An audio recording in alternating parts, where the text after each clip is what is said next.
So the question is, what is curriculum making? Yeah. Well, curriculum making is a complicated matter. It started with the action plan for geography, way back, about 6 or 7 years ago. Because what we wanted to do was work upon the idea that the teacher really does have agency in their classroom.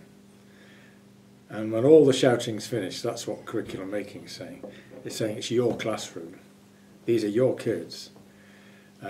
You make it happen for them. That's curriculum making. But I think I better say something a little bit more about it. This is the pause. So, the elements of curriculum making.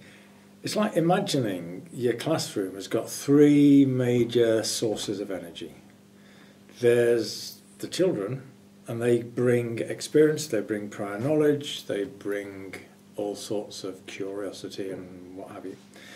Then there's you, the teacher, and you're full of various well-honed craft skills of how to organise kids, how to sequence the lesson, how to organise group work and all that sort of thing.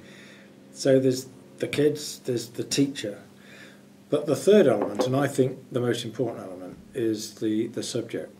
The subject, not as just a pile of stuff, a list of countries to learn or something like that.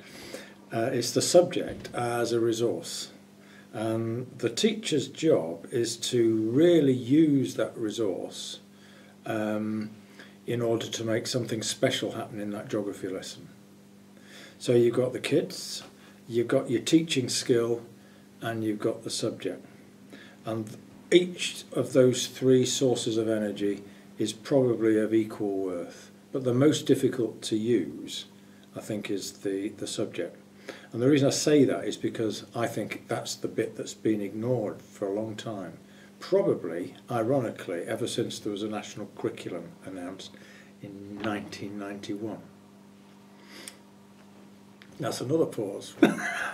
Let's stop that there.